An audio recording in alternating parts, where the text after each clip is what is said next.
I'm Durrell Watkins. I'm the senior pastor at the Sunshine Cathedral here in Fort Lauderdale, Florida, USA. And Fort Lauderdale is actually going to be the home this year for the 95th INTA Congress. That's the International New Thought Alliance's 95th Congress. It's an annual conference. It's good for ministers who want continuing education. It's good for seekers and students who just want to learn more about positive spirituality and a practical way to apply spirituality to their everyday lives. And this is a congress that happens every year. And this year, it's right here in my hometown of Fort Lauderdale, Florida. We're very excited about it.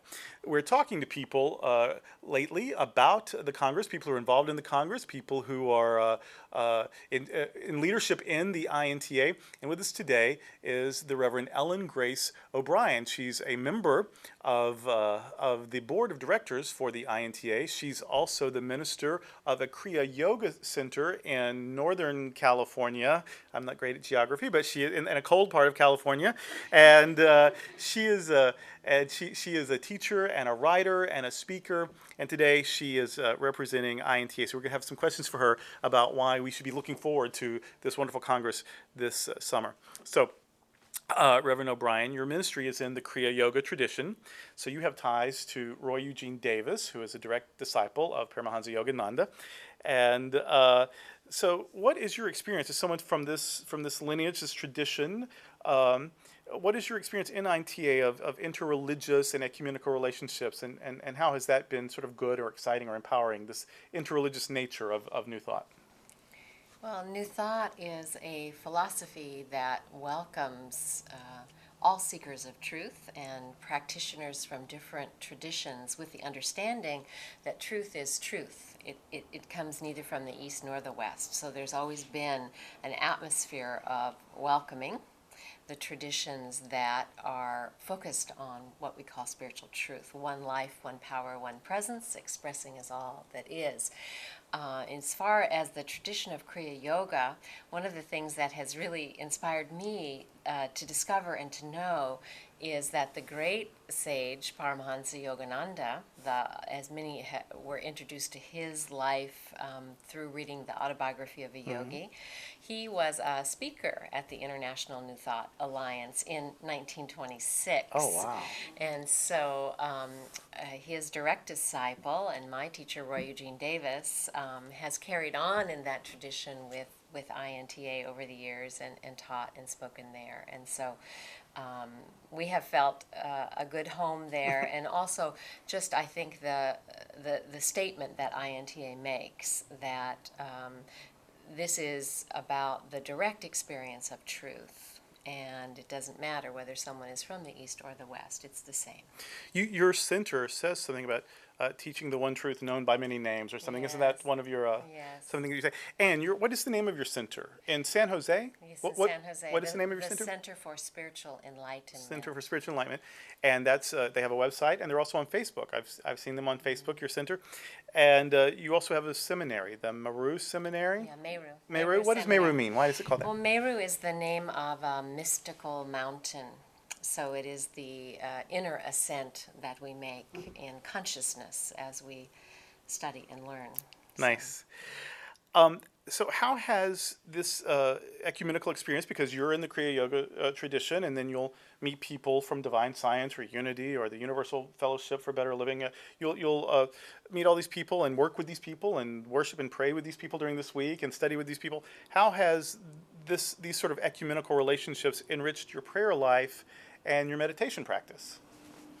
Well, during any INTA Congress, there is time devoted to prayer and meditation. There's a prayer ministry within INTA, so there's always prayer going on. There's a prayer chapel that's set up. People can go and pray all during the Congress. So people from different denominations will be praying together. And then there's always a meditation workshop and also time for silent meditation that is included in the Congress. So for anybody who wants to enhance their experience of prayer and meditation, they will find that at the Congress. And of course, they're all also going to be in a community of people who are meditators and prayers. Right. And so there is a lifting up in consciousness just from that association. And there'll be a chance to do Tai Chi, and there'll be a chance to meditate with Roy Eugene Davis in the mornings. Is that right? So there's even collectively people can gather and share experiences together.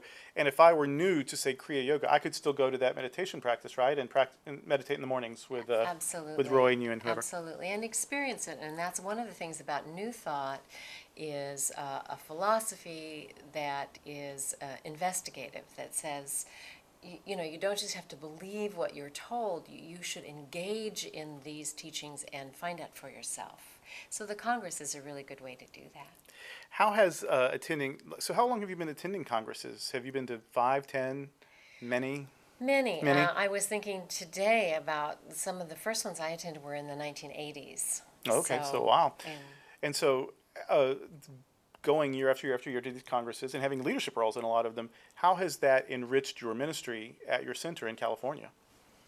Well, the Congress is also an opportunity to network, you know, with other people and other ministries and to discover, you know, what they're doing.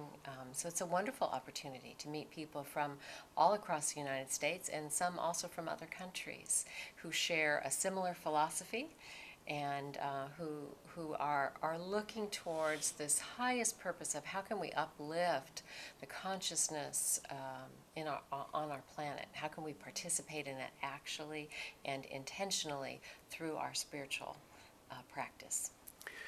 Reverend Ellen Grace O'Brien is a very powerful presence and a very soothing, comforting presence, a very enlightening presence. So imagine being with 200 people like her all at once for a whole week at an INTA Congress. It really is a transformative event, and so I want to make sure that you know that you are welcome and encouraged to attend July 12th through the 16th here in Fort Lauderdale, the INTA Congress. To learn more about it, to register, to ask questions about it, you can contact INTA by writing 5013 East Broadway Road, Mesa, Arizona 85206. You can call 480-830-1074.